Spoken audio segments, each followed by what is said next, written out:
안녕하세요. 18.5도입니다. 이전 영상에서 모든 해답은 중현캐피탈 나병이 집에 있다고 했습니다. 지난 영상에서는 최만월이 태자귀 의식을 행하던 곳이 다르다고 했는데요. 한 번 더 들여다보니 두 곳은 다른 곳이 아니었습니다. 같은 장소였는데 다만 시차가 달랐습니다. 자, 이 드라마에서 태자귀 의식은 두 번 치러졌습니다. 먼저 살해당한 아이의 댕기 사진을 보면 왼쪽은 2회에서, 그러니까 처음 최만월이 아이를 죽이는 장면에 피 묻은 댕기 사진입니다. 오른쪽은 나병이 집에서 아이가 살해당할 때 피 묻은 댕기 모습입니다. 피 묻은 댕기 모습이 다르죠. 댕기를 중심으로 만들어지는 S자 모양이 다릅니다. 나병이 집에서 댕기는 숫자 5 모양을 그리는데 2회 태자귀 의식에서 나온 살해 장면에서 댕기는 S자가 작고 또 완만하죠. 그리고 두 사진의 피의 양이나 뿌려진 모양도 다르고 댕기에 드리워진 그림자 방향도 다릅니다. 2회는 끈이 없는 공간, 나병이 집 댕기는 끈 방향으로 드리워져 있죠. 조명이나 위치가 달라서 그럴 수 있다고 생각할 수 있지만 직선으로 뿌려진 피의 위치에 조명을 같이 놓는다고 해도 길게 뿌려진 피의 위치가 더욱 달라지게 됩니다. 두 개는 다른 시차에 놓인 댕기입니다. 태자귀를 만들던 최만월의 얼굴도 잘 보면 얼굴에 튀긴 피의 모양이나 양도 각기 다르다는 걸 알 수 있죠. 2회 태자귀를 만들 때 보이던 고기 덩어리는 나병이 집의 제사상에는 없습니다. 나병이는 분명 성큼성큼 들어가서 문을 열고 바로 칼을 들고 달려들었죠. 그렇게 보면 2회에서 최만월이 아이를 죽일 때는 쭈그려 앉은 상태에서 칼을 휘둘렀습니다. 자세도 다르고 시차도 다릅니다. 하지만 나병이 집에서는 쭈그려 앉지 않고 바로 문을 열고 달려들어 살해를 했습니다. 참 몹쓸 사람이죠. 피 묻은 댕기가 두 개일 거라는 또 하나의 증거는 바로 최만월의 신당에 있는 댕기입니다. 최만월 신당에 들이닥친 형사들이 신당에서 들이닥칠 때 5개의 물건이 보였습니다. 희생당한 아이의 신체인 손가락도 있었고요. 최만월은 태자귀 의식을 통해 신당에 그 물건을 가지고 있었던 겁니다. 영험한 애기 신점을 위해서죠. 그런데 다른 4개의 물건도 같이 놓여 있죠. 이 물건들이 어떤 물건인가의 단서는 흙고무줄입니다. 자살했던 사람의 물건이죠. 그럼 그 물건이 댕기와 신체와 같이 신당에 있다는 건 뭘 의미할까요?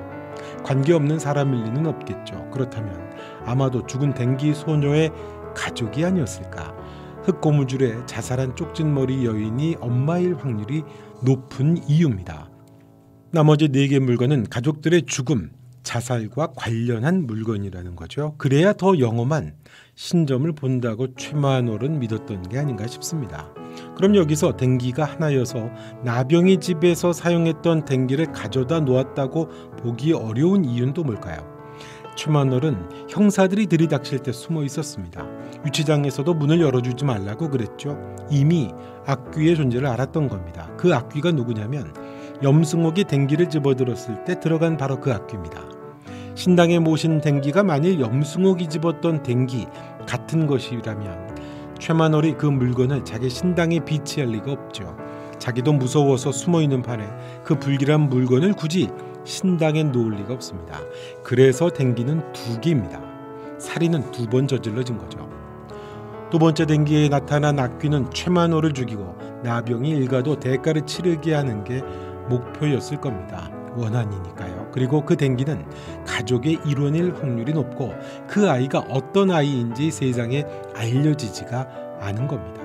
그런데 이 망할 놈의 세상이라는 게 정의라고는 눈꼽만큼도 없어서 살인의 흔적과 증거들은 널려놔도 도무지 나병의 일가를 잡지 않죠. 그리고 대대로 그 악귀가 가장에게 이어져야 하는데 그게 여매승의 어머니로 인해 봉인되면서 가장에게 흘러가지를 못한 게 아닐까.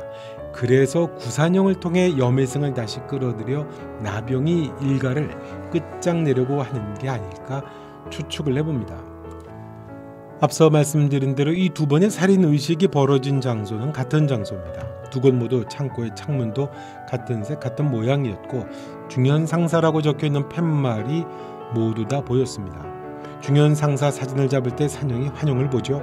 산영이 오열을 냈을 때 중현상사의 나병의 일가가 그렇게 했다고 생각을 했지만 하나 더 있었던 것 같아요.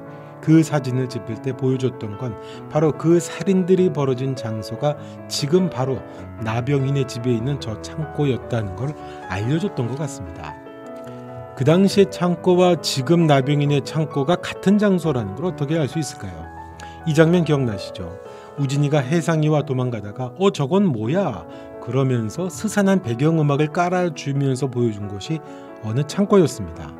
염혜상은 이 창고를 물어보던 우진에게서 답변을 피하려고 했죠. 그리고 우진이 눈이 다시 안과 질환이 생기면서 하는 말, 너는 네가 뭘 가졌는지를 모르는구나 라고 말을 합니다. 저게 얼마나 놀라운 마술 램프인데 뭐 그런 뉘앙스 아닐까요? 그때는 그냥 그런 말인가 보다 했는데 그게 옛날 벌어졌던 창고였다면 욕망덩어리로 변신한 아귀 우진은 그 창고에서 뿜어져 나오는 저주받은 돈과 부귀의 마술 램프 냄새를 맡았던 게 아닐까 추측을 해봅니다. 그러니까 댕기를 갖고 죽은 아이들은 둘이고 하나는 태자아귀로 슬프고 아픈 가족사를 갖고 신당에 강제로 봉해졌습니다. 또 하나의 댕기를 들고 죽은 아이는 원귀, 그러니까 악귀가 돼서 원한을 갚으려는 거죠. 이놈의 세상에 안 도와줘서 그런 거지만 그래서 산영이 물건을 찾게 해주고 옹기의 금줄을 풀 때 찾았다라고 했던 게 아닌가 싶습니다. 가족이니까. 아이들은 창고에서 태자아귀라는 죽음의 의식을 치렀고 그 창고는 출입을 못하도록 하는 금단의 구역이 된 게 아닌가 싶습니다. 원귀와 관계된 무언가가 저 창고에 있다는 거죠. 만약 원귀를 만들었던 어떤 물건이 있다면 저 창고에 뭔가가 있습니다. 그래서 나병이 집으로 들어가야 합니다. 거기에 이 악귀이자 원귀의 한을 풀어줄 무언가가 있다는 거죠. 둘째가 아니라는 손문천 형사의 말로 드라마는 생각보다 빠르게 그 아이의 이름은 찾을 것 같습니다. 하지만 물건을 찾아야죠. 남은 사회의 분량이 아직 넉넉한 이유 같습니다. 이제 자신들을 지키기 위해 발악을 할 나병이가 남았죠. 그리고 김치원이 남았습니다. 김치원을 지켜봐야죠. 어쩌면 이 모든 일에 나병이 집안의 파국의 열쇠를 김치원이 갖지 않을까 싶습니다. 김치원을 믿습니다.